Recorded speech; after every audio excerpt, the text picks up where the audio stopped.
My tour players one day.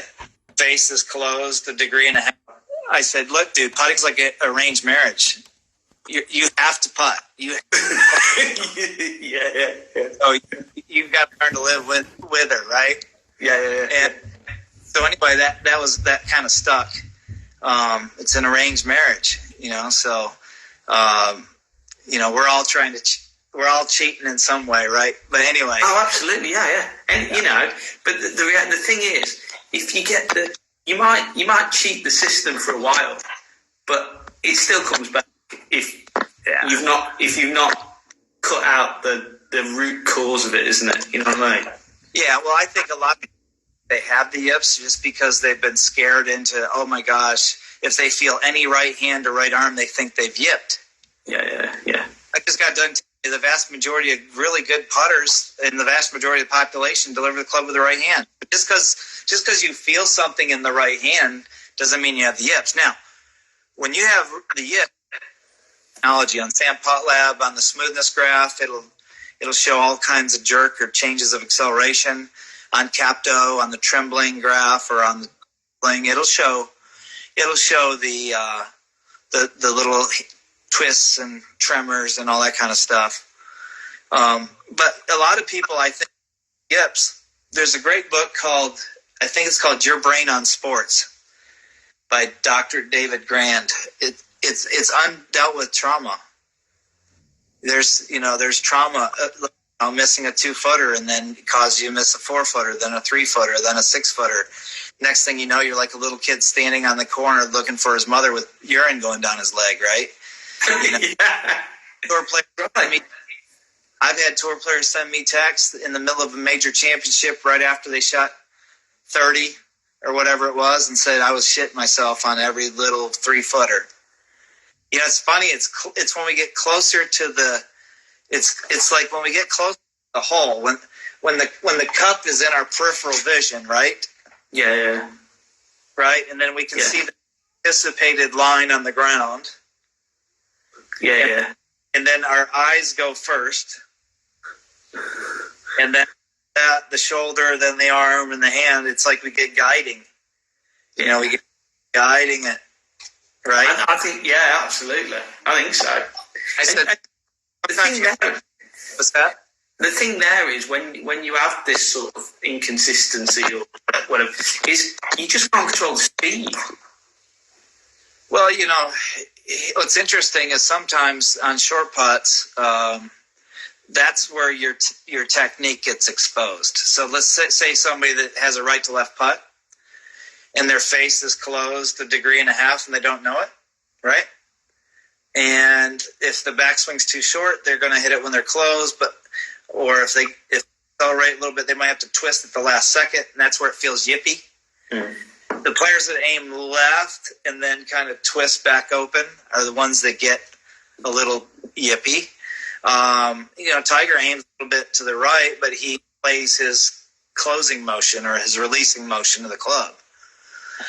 So I think short putts, it's quite the salad or the stew. There's a lot of little pieces and parts and things that go into short putts. And it's amazing to me how people that are results oriented don't putt well on short putts. People that are more process or execution oriented tend to be the better shorter putters. And no matter what the technique, but if you got some bad technique, and it can really show up on the short ones. But that's not to say, hey, there's guys out there that didn't have the best technique in the world that were world-class putters. Billy Mayfair, for one, right? Well, yeah. It wasn't until he changed his technique to get better that he got worse as a putter. Putting's not all about technique. Putting's about being skillful and the mental skills. A lot of people don't even want to talk about the mental skills. A lot of people have the mindset that, okay, well, once I learn my stroke, then I'll learn the mental. Yeah. I think it's actually the other way around, or actually you need to be working on your mental skills while you're developing a new stroke or whatever. That's one of the cool things about Faxon is his number one fundamental is maintaining his attitude or mindset to be either positive or neutral. Does not allow a negative thing near him. I said, well, you've had a bad day putting before. And he goes, yeah, I have, but I didn't lose any sleep over it. I'm not staying up all night in the hotel room trying to fix my stroke. He goes, I just get up the next morning and go to work, what I need to work on, and that's what I'm going to work on. You know? I think it's interesting in sport, though, Dave. Like, if in some sport, if say a footballer misses the goal, all they want is give me another go and I'll put it in the goal, I'll score. Or, sportsmen generally, just give me another shot, I'll score the next one. Yeah. But then in putting, you could be over a 3-footer and go, I don't want to see another 3-footer today. Well, because you see it with the same logic. Well, here's why. Let's delve a little bit into the mental. So it's embarrassing to miss a 2-footer, especially if you're a tour player. It's embarrassing. And depending on what house you grew up on, you might experience a tremendous amount of guilt, and shame. You know what I mean? And you just self-deprecate and beat the living crap out of yourself and tell you how you suck and how bad you are. And then you never shake it off. Just never get over it. Sometimes I feel like taking these people and say, get over it. Usually with I bet you've told some of them. I have. Well, get over it. I'm tired of hearing the same narrative over and over and over again from you. And it's your narrative that's causing most of the problem. It's kind of like the woe is me, we all struggle. People don't understand that my life hasn't been great. I'm bipolar. Mm-hmm. I've lived 50 years unmedicated. So I know what it's like to be manic, psycho, and I know what it means to be depressed and feel like I want to die. I know what those feel like, right? And it's been a year now that I've been healthy. And what's interesting, finally, being healthy, I'm a hell of a lot calmer on the putting green than I used to be. That might be a good thing for a player. Yeah, but Saxon said to me, he goes, I don't know how you ever played golf. I said, well, scorecards. They went, I was playing in a qualifier in the New York State Michelob Open qualifier, and I made a 3 on the 9th hole to go -3. So I'm -3 for the front 9, pipe it, drive down the 10th hole, hits the sprinkler head, goes behind a tree, and I hole out 14 strokes later. Next tee box, it's a 200+ yard par 3, and I stuff it to 2 feet and make birdie. So my card reads 3-14-2. That's a story. It's not updated one bit. But that's what now that I'm looking back on it, is that my bipolar had a huge impact on how I perceived things. That makes sense? Yeah, absolutely. Yeah, absolutely. And my narrative to myself is, oh, you suck, you're terrible. You need to work harder. Well, what's funny is the manic person in me is what drove me hard, right? Yeah. The point where you're over trying. So sometimes on these short putts, you're trying too hard. Yeah. You want it too bad. Instead of enjoying the experience. I mean, good putters on short, they hit the putt, and they could stay there all day. Matter of fact, there's a little bit of a moment where there's a pause, and then they gently reach into the cup and walk to the next hole. Whereas there's so many people on short putts that they can't get over. They can't wait to get it over with. Yeah. Oh my gosh, geez, I've missed. And then the buddies chime in. Yeah, you do suck, dude. You got the yips. The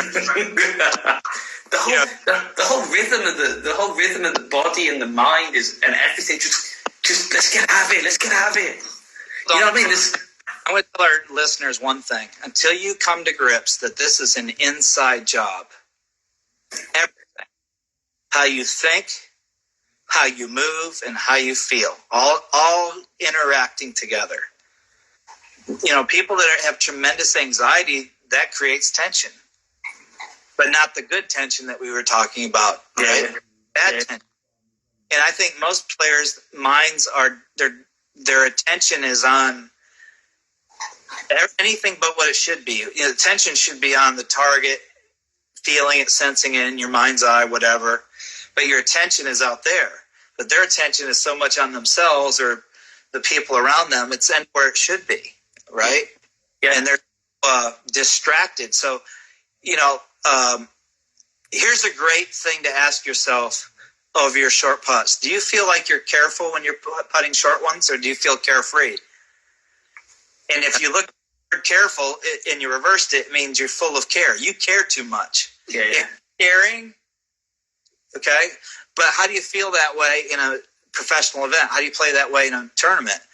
Well, players that have played competitive golf have been there long enough. Yeah. Right? Yeah. And they learn with it, and they learn to get themselves at least calm enough to actually. Everybody's nervous on short putts for big. Tiger's nervous, I guarantee you, but what he does with his nervousness is he gets hyper focused. Do you know what I'm saying? Where other people get hyper focused, they get distracted. They got interference going on. They're everywhere, but where they should be. So, I think, can you go out there today, putting green, or if we're all indoors, you're putting indoors mentally. Today's tip, putting indoors, is how many strokes can you make that you don't feel the slightest bit careful with your stroke at all? How free can you feel? And I'm not talking careless either. I'm not saying sloppy. Remember the feeling of being No, just not caring, just executing, being in the present, look, come back, carefree, and see what happens. And what's interesting is, those ball gates? Yeah. Balls through? Boy, they make me tight. I get too careful and I end up hitting the gate. Yeah. What's funny is if I down through the gate to the cup, back through the gate, come back and just putt it, like I don't care, it goes right through the middle of the gate. Because there's no steering, there's no guiding, and I'm not being careful. So it's interesting you said that. I've seen lots of players over the years where careful is probably the right way to describe it, because they want to be a good putter. The concept of what makes a good putter is a good stroke. Well, putter to me is highly skilled. And what they then do is they get slower to be more precise. And then when they get slower to be more precise, this doesn't have to hit it to make it go to the hole. So the whole speed of the pendulum, of the motion, whatever, just doesn't work properly at all. And it's almost like they're trying to be too perfect with the stroke, and watching every sort of degree of motion of the face or even the loft or anything, so that it goes back, right? And because they're so fixated that that's what makes the ball go in the hole, they put worse. Yeah, they putt worse, and because they're careful, like you said, it slows down the system. Okay, there's no flow to it, and therefore, what gets affected? Timing, acceleration, like you say, the rotation. All this is affected, but they don't realize that the problem is it's the inside job, right? Yeah, absolutely, yeah. Where Faxon always talks to me, and he'll say little articles. He'll see how Bobby Jones said in this article that he liked to feel one continual flow from the moment that he walked into the ball to when he holed out, like one continual movement, right? Yeah.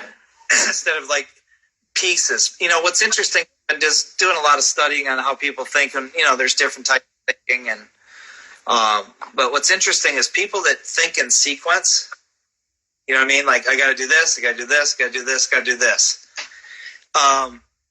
They need to, in order to putt well, they need to keep that list short. Yeah. So maybe one thing at address, maybe one thing in the stroke, or whatever. Keep it right. Yeah. Where they're a little more creative, they might set up one way like this, and one like this, but like this, and they're cool with it. And they'll be like, "Well, I'm going to use this stroke on this putt and this stroke on that putt." Yeah. Now, those are your more people, right? Absolutely. And I think it's understanding the building blocks that create a putter, not a stroke. They need to become better at putting. You know what I mean? For about putters, so let's talk about putters. Yeah. So the average overall weight back 10 years ago, if you took the head weight, the shaft, the grip, and the grip tape, was 525.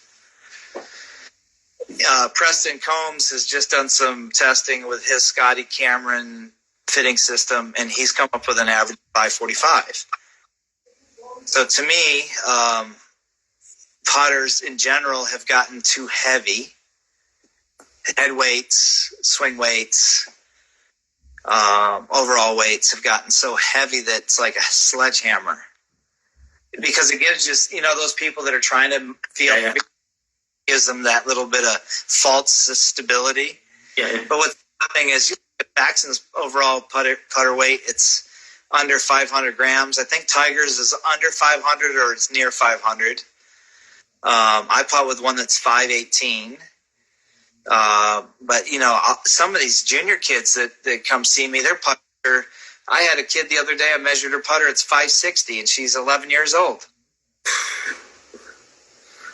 It's crazy. The head weights are, and what's interesting is, I've done a lot of study on putters, and there's other people out there that have done more stuff than I have, but I've done a lot.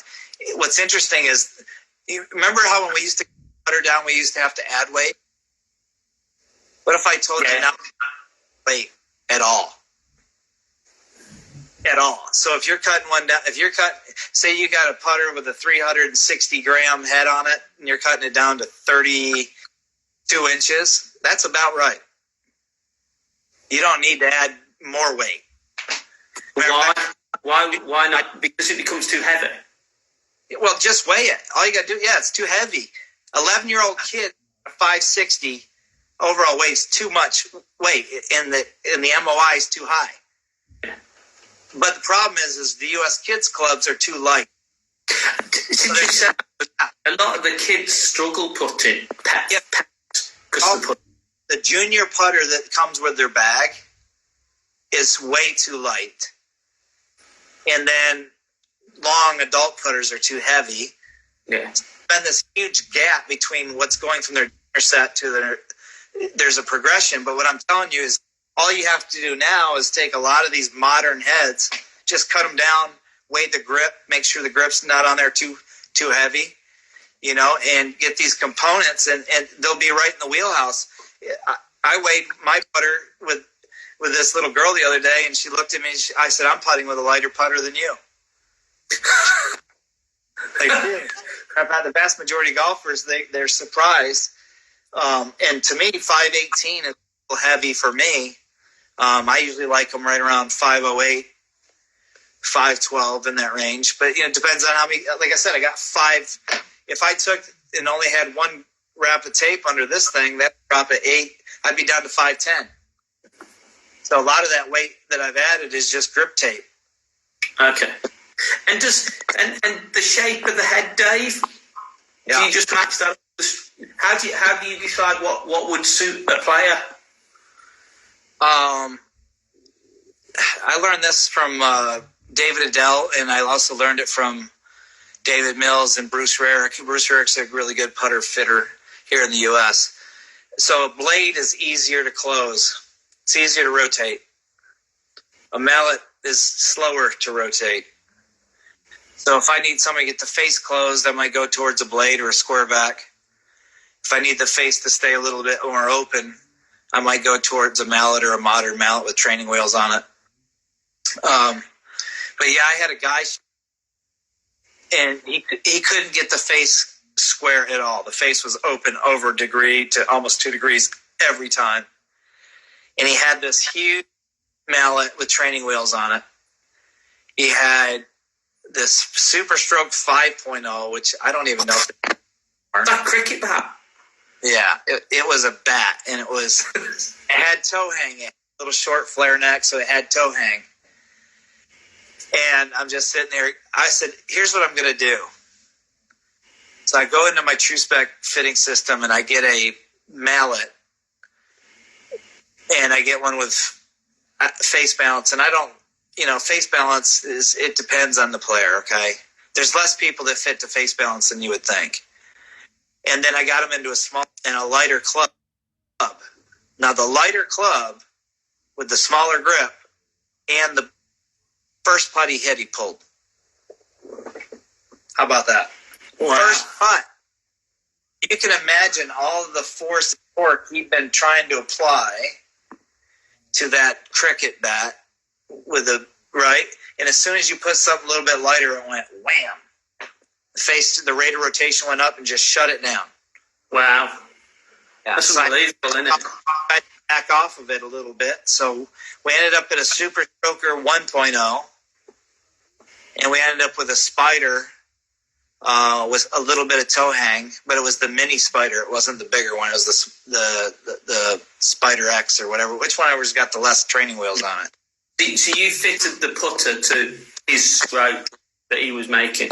But the stroke he was making in front of me. Yes, exactly, yeah. At the Sam Pot Lab report saying, okay, it should be this. Well, some people do use that, don't they, to fit putters? Well, I mean, it's a way to do it, but I want to watch the change of behavior because I want to see what's changing. And somebody had asked about Axis 1 putters, so that would be healing or no torque or torque balance, whatever you want to call it. Is that the one that came out last year? It's been out for a few years now. I just actually talked to their CEO, Sam Hahn, the other day. So the original one was this brand iron-looking thing with a crooked shaft and a crooked grip. What's interesting is I just ordered their blade, their B2, because to me, if I had B2, it looks like a cross between a Bullseye and a Seymour, like between the two, right? And I ordered one with no line on it. So, because here I've got a blade that's easier to close, right? And it's not toe hanging, so that's easier to close. So it might be like if I need a putter for people that really struggle closing the face, it might be the one. So that's why I went ahead and I got one just for, not for me personally, but for people to try and test to see if it's easier for them to close the face being a blade with no toe hang. So, and not face balance. So what's interesting about face balance, a lot of the technology like MOI machines and swing weight and, they're measuring with the axis of the shaft horizontal, right? It doesn't sit that way. It doesn't play that way. Table like this and say, okay, it's got 5 o'clock toe hang, right? Yeah. That's the way it plays. You play it in this position. So MOI and all this stuff and swing weight and all this stuff should be measured in this, not this angle. Because what's face balanced here is out of balance this way. Interesting. That makes sense? Absolutely. So, yeah. So does the actual swing weight? Do you actually look at the actual swing weight?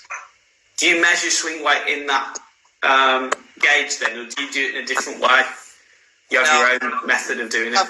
Weight machine here at Campbell University, but I just resigned from working at Campbell, so I've got to get another swing weight machine. But I use an MOI machine, and I measure overall weight, and I'm just getting into it. I mean, it's not like I'm an expert on it, but I'm a big deal. I think overall weight's a big deal. It really is. So, but yeah. So to me, like I said, I use TrueSpec Golf because it's brand agnostic. I've got Pings in there. I've got Odysseys, Perettis, Miras, Bentonardi's, because I don't sell putters, by the way. So I don't get a commission off of anything I sell because I don't want one. Mm-hmm. They're like, well, we need to give you a commission. I'm like, I don't want one. All I want is the player. I want the toolbox so that I can fit the player. And if the player wants to buy one, they can buy one. Okay. So, and then, with TrueSpec, the cool thing is they can put the right grip on there, bend the lie, the loft, whatever. If there's little things that need to be changed, they can do that. So, length, lie, loft, and grip. But, so putter fitting, it's pretty interesting. If you're going to get fit by one person, I said this at my conference, that there's basically 5 fitting philosophies out there, and if you get fit by one, then you go to another guy and they fit you. They say, "Oh, that's the wrong putter for you, dude." What do you mean? I just got fit for it. The fitting philosophies would be like fit for aim, fitting for a face change, address versus impact, face at impact, rotation, shape of the arc, how strong the arc is. Ping was doing that with their app. Dave, what is the overlying factor that changes the amount of arc? Is it a physiological thing of height and build and stance? Or? There is some hidden design into the putters, okay, but ultimately, I will tell you the biggest thing that makes it change is this. That has a huge influence whether the shaft arcs or the shaft arcs invert or the shaft stays closer to the shaft plane. And rarely do you see somebody swing the club perfectly on the shaft plane. Very rare. So it doesn't mean it's not useful. It just means very few players swing the putter in the shaft plane with the sweet spot and the putt plane. You don't see it. So like Faxon, and Stricker, his hands are high. So the club head arcs, and then also the shaft might do like Phil Kenyon and I were talking about how it's a cone. Like a cone. So sometimes the shaft gets arcing. That's coming mainly, obviously, distance from ball, ulnar deviation, form alignment, and then whether I'm going internal, external motion. It's anything in the transverse plane. I don't know if everybody understands it. That's the horizontal.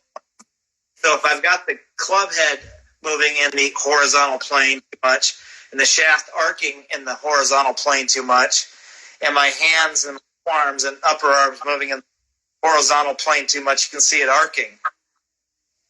Yeah. So you really, Faxon's got a strong arc. But is there any correlation between the arc and the quality of the putter or the success? Or is it very There's guys out there that have very little arc, and there's guys out there that have a strong arc, but I can tell you this, all putters move in an arc. Yeah. It's a straight back, straight through is an arc in a vertical plane. So it's got a lot of lateral and vertical motion, but it's still an arc. Yeah. It's not a line. and straight back, straight through society. The straight back through society. Well, here's what it is. So you've got people that think the face stays square to the target line throughout the stroke, right? You've got people that cover the target line with their sweet spot. You got players that are tracking their shaft along a straight line, which can be effective. Then you've got players that are swinging their arms in a vertical plane. They're swinging their arms in a vertical plane like this. And then you got players that are moving their hand path in a linear plane. So you've got several versions of people that I can understand why when they come to me, they go, well, isn't it straight back, straight through? Well, which part are we talking about? Are you talking about the face? Are you talking about the head? Are you talking about the shaft? Are you talking about the hand path?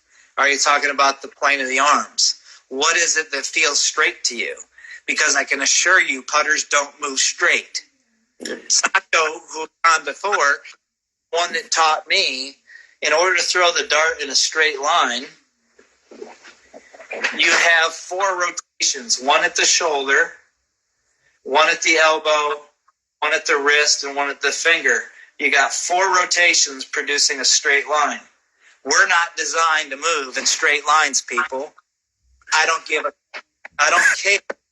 how logical it seems to you. We do not move in straight lines, period. There you go. I didn't even almost but we move in straight lines. As a matter of fact, those 4 rotations to move in a straight line are very complex. Trying to keep the club face by twisting or by covering. You see what I'm saying? Or tracking or tracing. All of these things, all these movements create extra movement at the hands and arms. So it blows the shoulder theory completely out of the water. You can't be putting with your shoulder doing the shoulders, unless you do what Michelle Wee did. She was smart. She's like, okay, I want to putter straight back, straight through. How do I stand to do? I bend over. Or I could do what Dean Wilson does and put his elbows out like this. And then I can learn to rock. But that actually creates an inverted arc. The shaft literally feels like it's arcing this way. But the people that are covering, you see their arms doing this. They're covering, the sweet spot's covering the target line. It's funny, all of this theory, why people are struggling so bad, it's like a riddle. It is. The putting stroke for so many people is like a riddle that they can't figure out. Well, there's so much going on. Well, because it's bad concepts and it's bad terminology. Thank God in the full swing industry, they're now calling this wrist extension because that's what it is. And they're now calling it ulnar deviation because that's what it is. Yeah. And they're calling this form supination, pronation relative to the upper arm because that's what it is. And elbow flexion extension is what it is. Finally, after 500 years of the game, we're starting to call it for what it is. As opposed to having the Tower of Babel, which is, okay, well, that wrist is bent, but it's level. Well, what the hell is bent level? Well, bent, it could bend this way, it could bend this way, it could bend, or hinging. How about this? Hinging. Okay, well, great. I got on my door, I can mount that door to hinge like this. I can do it like an overhead compartment in an airplane. Yeah. Do you see what I'm saying? Absolutely. It's about time that putting catches up to full swing education. And what somebody said to me, they go, well, you're the match. I said, no, I'm the stick of dynamite. I'm going to blow this whole damn thing. And Phil Kenyon, who I consider the best putting coach on the planet, there's a difference between being a putting coach and being an educator or a teacher or speaking, training teachers. I sucked as a core coach. Even though I had good players and had success, I was lucky just that I had great players. I would be nothing. You wouldn't be talking to me if it wasn't for Justin Rose winning the U.S. Open. Okay, and I wouldn't have a line of LPGA players if Suzanne Pedersen didn't make that putt at Solheim Cup. Dave, this is going to throw us off. Can I just put you back on? Yeah, go ahead. I'll have to just send you another invite.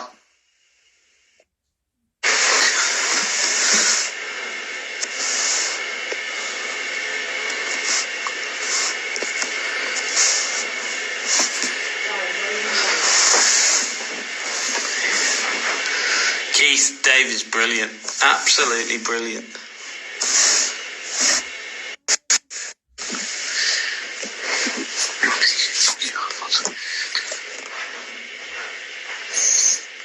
Okay. We're back. I got to go take my medication because I'm about to go completely explosion here in a minute. Okay. Well, they're lucky I took my meds this morning. Let's just put it. It's absolutely fascinating the amount of detail and the whole approach to every little bit of detail that you come up with. Well, here's the thing about it is people don't realize this. They think I'm an analytical thinker. I'm actually more of a creative thinker. I'm more I connect new ideas with old ideas. So let's talk about straight back. That's an old idea. Do golfers think the putter moves in a straight line because it's logic. It's, I call it the straight back, straight through society, which is my new idea based off an old idea of flat earth society. Flat earth, it looks straight, right? I'll never forget. I was speaking in the French PGA in Normandy 2 years ago with Guillaume Bigot, and I wanted to go to Normandy. I wanted to go see the beaches, So this French amateur champion was driving me out, and it's like a couple hours. All you see is just the horizon. And we were sitting in the car, and he's driving, and he goes, "So what do you think of stroke?" And here I am looking at the horizon. I'm going, "Well, there it is." And what do you mean? I said, "Well, I want you to draw a radius from you out to the circumference of that horizon." It does great, doesn't it? So I'm sitting on like this, and I'm following the horizon, and I'm turning, and I'm tilting, and I'm turning, and I'm tilting. I'm tilting, and I'm going the other way, and I'm turning, and I'm tilting, and I'm turning, and I'm tilting. And I go, "It's a circle, dude."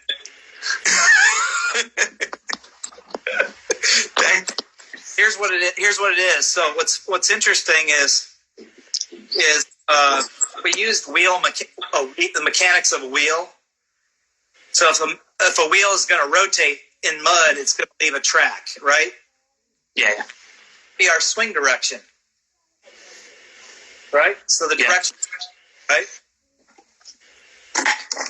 So here I got a circle, right? So now that's my swing direction, and then wherever I am on the path, that's the path. It's ever changing, as my good friend Lights would say. So the path direction and the swing direction are two different things. And the new Sam Putt Lab 7 Studio Edition actually has that measurement. It has the swing direction. It has the path direction. It has the path arc. In the horizontal, it has the vertical arc. It's got the pivot. It's got a lot of things. But, yeah, the big picture is we're making a circular motion relative to a line. How about that? Brilliant. That's right? It is exactly right. Yeah, and then it becomes. Go ahead. Then it just becomes about being able to control it. Well, and understand how. Circle is you don't have to control it. You got to sustain it. You got to synchronize. Yeah. You got to direct it, not directly. Yeah. You don't sit there and direct the circle. You know, you have an orientation of that circle. And if I have a tendency to have a closed face, I want the circle maybe being a little more right. And an open face maybe a little more left. You know, left to right putt, right to left putt. You know, so it's a dynamic thing. The circle's dynamic. But what's interesting is we get looking at that club face. And that club face right there, that really gets us to steering. This is what disrupts the circle right here, is the face. That makes sense? So yeah. Coming in, arcing in beautifully, and then through impact we just steer. Keeping the face looking at the target. Or backswing, I got to keep it on the line, so I got to twist it, and then I got to untwist it, or I got to cover the line. I got to cover the line. It's got to stay over the line, and I got to keep it low. What's interesting is I ask people this one question. Okay, you got to keep it low. Where's the putter low?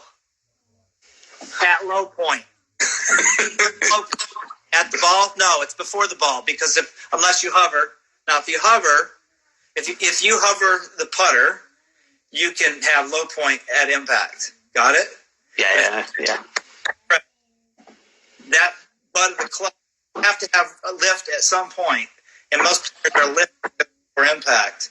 So that gives us our angle of attack, then our loft, our spin loft, and then obviously the loft, the launch, right, and then the speed. So the cool thing about it is in no way do we act like a pendulum. So with a robot, you have to literally lift it at address in order so it doesn't.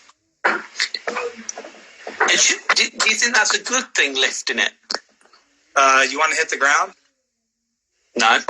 All right then. So it's not.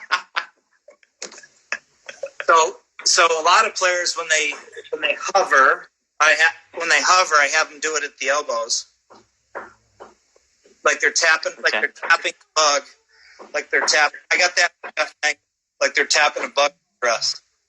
Oh, okay. So that gets the elbows nice and soft.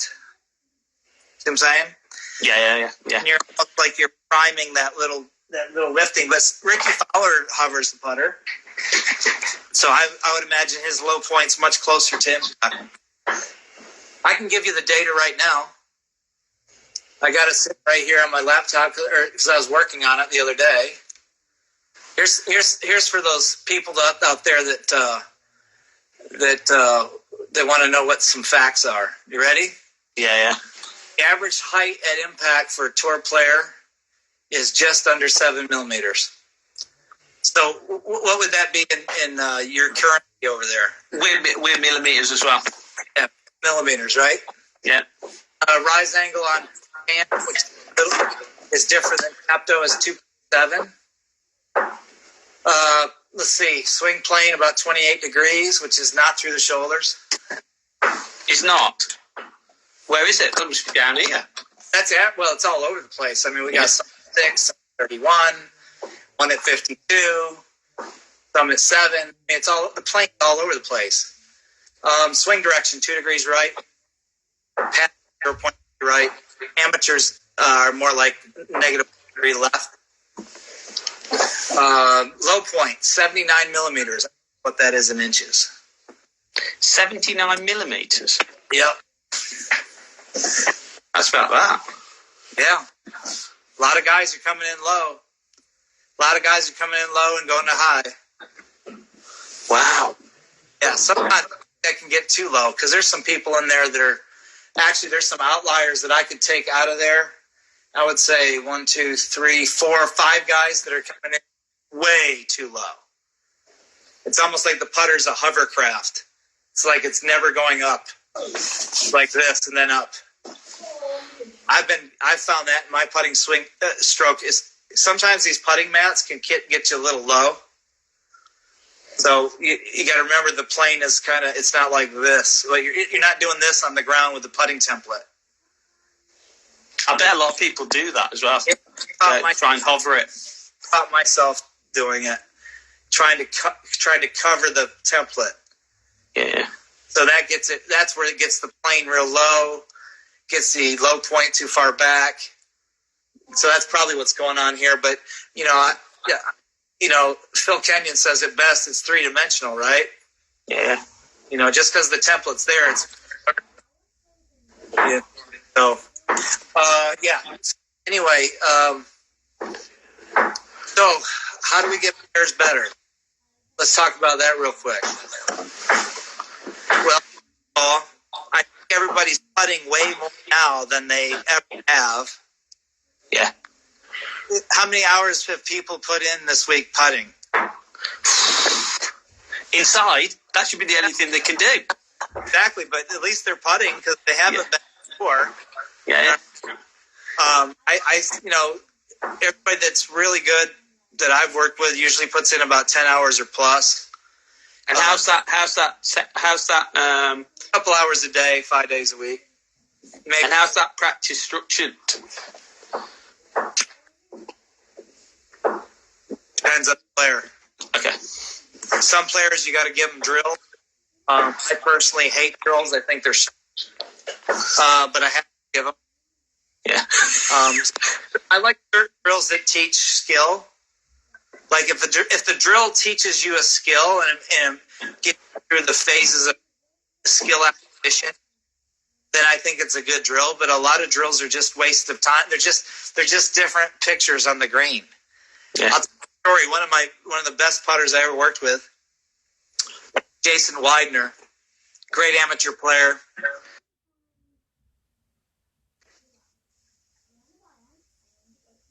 Putts lined up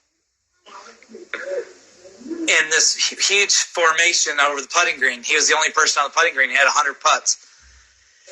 And I said, Jason, what is this? He goes, it's a whale. I said, what? He goes, it's a whale, like a fish, but it's a man. So, I mean, he's just, a lot of people got stars and they've got hurricanes with, spirals, and they got crisscross and tic-tac-toe, and they're okay. You're putting from a different distance and you're putting from a different angle to the hole. Okay, on a float percentage. But a lot of people, they just got to have a drill because they got to have a picture on the putting green. Yeah. Now, one of my popular ones is the traffic light, where I've got a red, yellow, green rubber coaster, and I put them 1 foot, 2 foot, 3 foot apart, and I have the kid lag putt to each color. And then I have colored golf balls like a traffic light, and I put them in the cup. And they hit the balls into the cup at different speeds. Now, those to me are good drills because they're teaching you to stop a ball a certain distance. It's teaching you to hit the ball in the cup at different speeds. And then you might prefer, like my girl Helen the other day, she goes, I like yellow. I said, why do you like yellow? She goes, I don't know. Yellow looks like a swish in basketball. It just goes in the right speed. I said, well, about yellow all day. I don't know. But I'm teaching them a skill, right? Yeah. And then we have to spend some time working on our stroke. And obviously the Vizio putting templates and the Well Stroke putting templates are the ones that I use. Because I have, mine and Boris Pan, mine. I Well Putt putting mat. I use the Volvic high speed mat, 18 feet. Got the template in the car. And then right here, if you guys look at my putting room, this was. Can everybody see? Yeah. So all we did was cut out the carpet, and this has been my 4th surface. I had 3 artificial surfaces. This is a felted carpet, but I've got a 12 by 8 putting green, and then my wife put a nice wood frame around it. And then I sit there and watch TV. I'll watch Golf Channel.